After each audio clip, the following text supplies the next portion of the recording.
quand j'étais petit, j'allais rendre visite aux malades avec mon défunt grand-père, qui lui, ben, il aimait ça en fin de compte, il apportait de la joie aux autres et il apportait aussi la messe. Il était un frère au sein de la religion chrétienne. Et lorsque mon défunt grand-père est décédé, j'avais que 15 ans.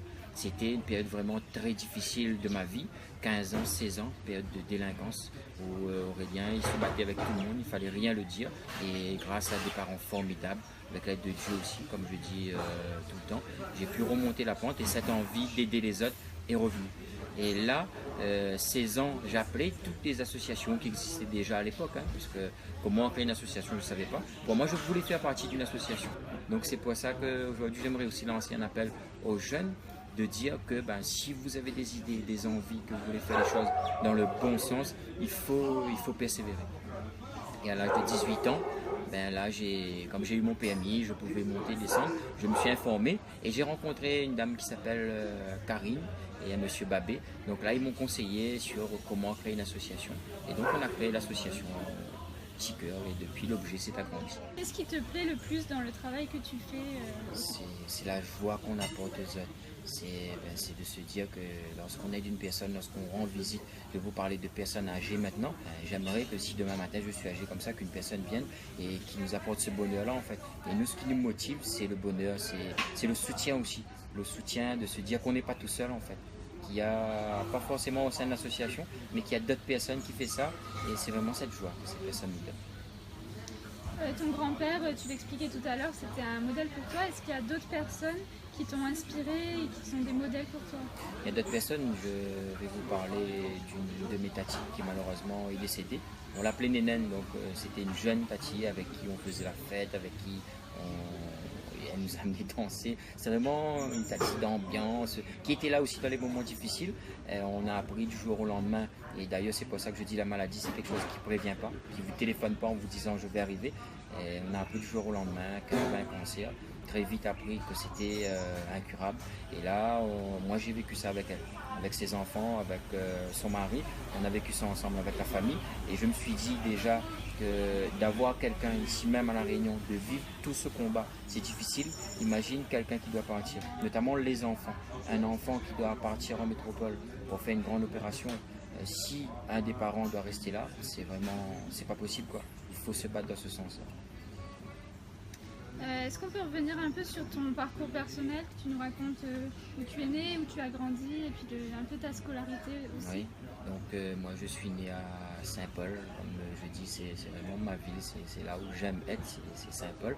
Et sinon, à l'âge de 15 ans, un peu avant 15 ans, j'étais au lycée, je voulais à la base être gendarme.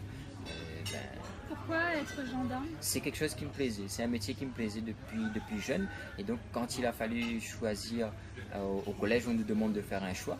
Donc j'ai choisi ça. Donc il fallait d'abord faire 2 premières années en tant qu'agent de prévention et de sécurité.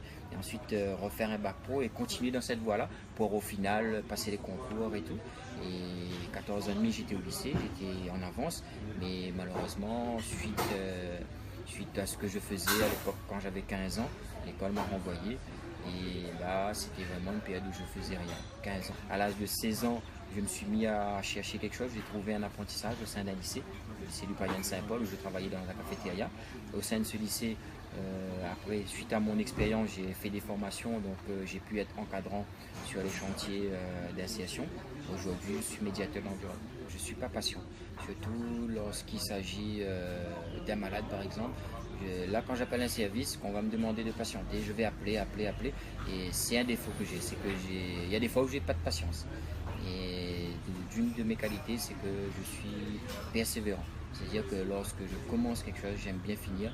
Et quand j'ai quelque chose dans la tête, on peut me dire c'est pas comme ça. Moi, je vais toujours essayer d'aller dans ce sens-là. C'est l'injustice qui te révolte? C'est l'injustice je suis vraiment révolté par ça.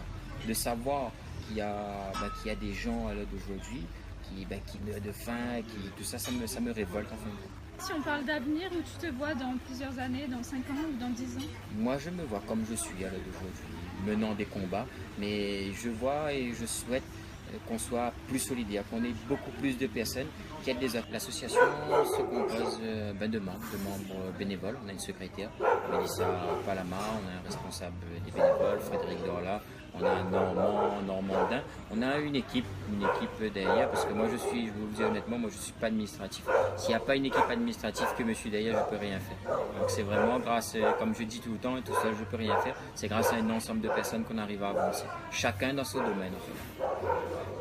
Si tu devais résumer en un mot ce que représente cette aventure de Petit Cœur, ce serait quel mot?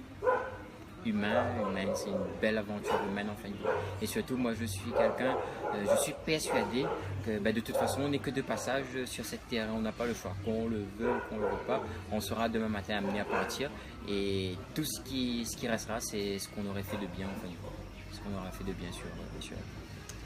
Est-ce que pour finir, il y a une citation que tu aimes particulièrement et qui représenterait ta philosophie de vie? L'union fait la force, c'est ce que je dis tout le temps et c'est vraiment véridique.